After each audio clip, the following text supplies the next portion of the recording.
আসসালামু আলাইকুম দর্শক, রেসিপিস বাই রক্সি চ্যানেলের পক্ষ থেকে আপনাদের সবাইকে স্বাগত জানাচ্ছি। আজ আমি যে রেসিপিটি রান্না করে দেখাবো সেটি হলো চট্টগ্রামের ঐতিহ্যবাহী এবং বাংলাদেশের জনপ্রিয় খাবারগুলির মধ্যে অন্যতম গরুর মাংসের কালাভুনা।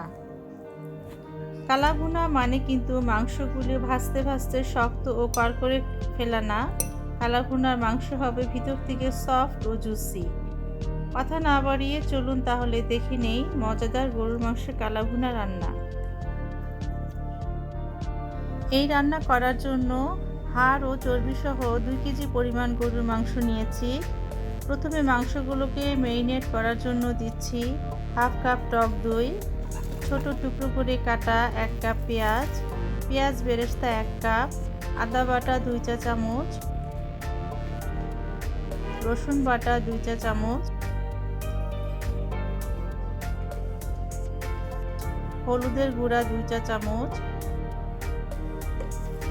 লাল মরিচ গুঁড়া 2 চা চামচ, ধনিয়া গুঁড়া 1 চা চামচ, জিরা গুঁড়া 1 চা চামচ, লবণ স্বাদ মতো দিয়ে দিচ্ছি, সয়া সস 1 টেবিল চামচ, 5-6 টুকরা দারচিনি, 2টা কালো বড় এলাচ, 5-6টা ছোট এলাচ, কাবাব চিনি 5-6টা, লবঙ্গ 7-8টা, স্টার অ্যানিস বা তারা মশলা 2টা, 3টা তেজপাতাকে আমি ছিঁড়ে দিচ্ছি আর দিয়ে দিচ্ছি সরষের তেল 1 কাপ।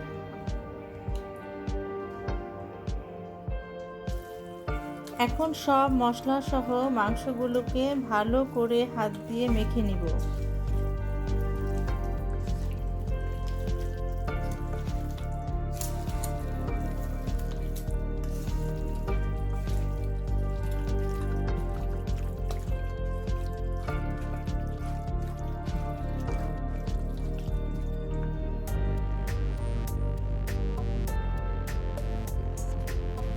মাখানো শেষ। এখন আমি এটাকে 30 মিনিটের জন্য ম্যারিনেট করে রাখবো।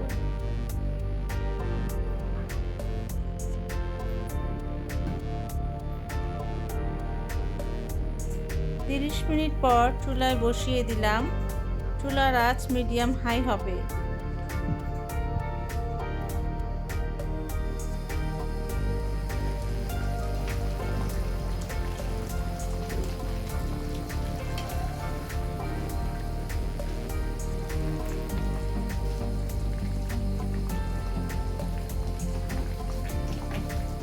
দশ মিনিট পর নেড়ে দিচ্ছি। মাংস থেকে পানি ছাড়া শুরু হচ্ছে। এভাবে প্রায় 30-40 মিনিট মাংসগুলোকে ভালো করে কষাবো। মাঝে কয়েকবার নেড়ে দিতে হবে।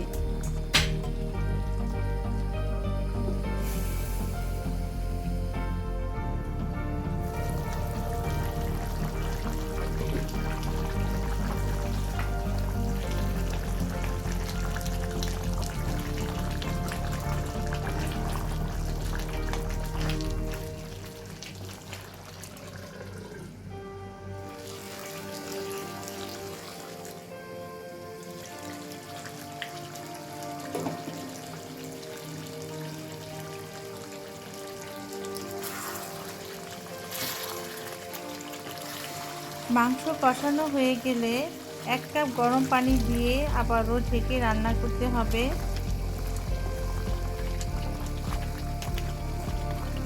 মাংস ভালোভাবে সিদ্ধ হওয়ার জন্য মাঝে আমি আরও 1 কাপ গরম পানি দিয়েছি।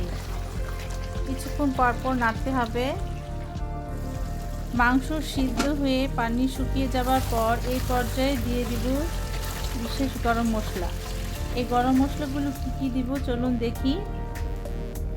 গরম মশলাগুলি হলো ভাজা জিরা গুঁড়া 2 টেবিল চামচ, কালো গোলমরিচের গুঁড়া 1 টেবিল চামচ, রাঁধুনি গুঁড়া 1 টেবিল চামচ, জয়ত্রী গুঁড়া হাফ চা চামচ, জয়ফল গুঁড়া 1 চা চামচ।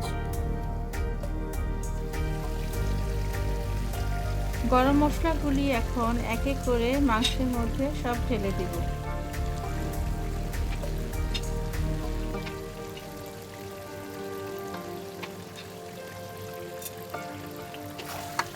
মশলাগুলো ভালো করে মিশিয়ে লো আঁচে বারবার নাড়তে হবে।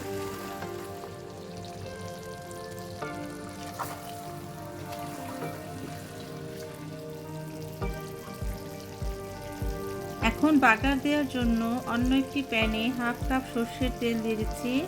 তেল হালকা গরম হয়ে আসলে দিয়ে দিব পেঁয়াজ কুচি 1 কাপ,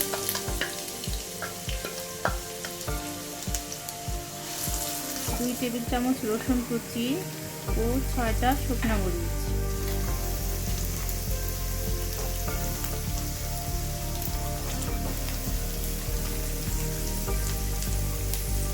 হালকা সোনালি হয়ে এলে মাংসের মধ্যে ঢেলে দিচ্ছি।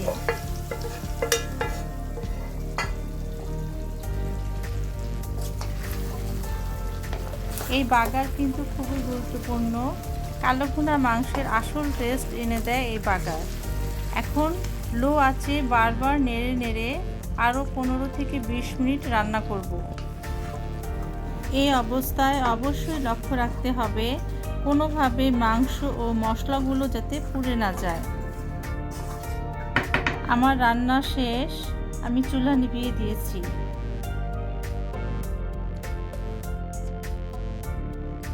আমি এখন 1 টুকরা মাংস নিয়ে দেখাচ্ছি, দেখুন কেমন সফট হয়েছে আর মশলাও পুড়ে যায়নি। এই কালা ভুনা মাংস ভাত, পোলাও, খিচুড়ি, পরোটা, নান এগুলোর সাথে খেতে খুবই মজা লাগে। আমার এই গরুর মাংসের কালা ভুনা রেসিপিটি ভালো লেগে থাকলে লাইক ও বন্ধুদের সাথে শেয়ার করবেন। আর যারা আমার চ্যানেলটি এখনও সাবস্ক্রাইব করেননি তারা প্লিজ সাবস্ক্রাইব করে পাশে থাকবেন। ভিডিওটি কেমন লাগলো তা কমেন্ট করে জানাবেন। আপনারা সবাই ভালো থাকবেন। আল্লাহ হাফেজ।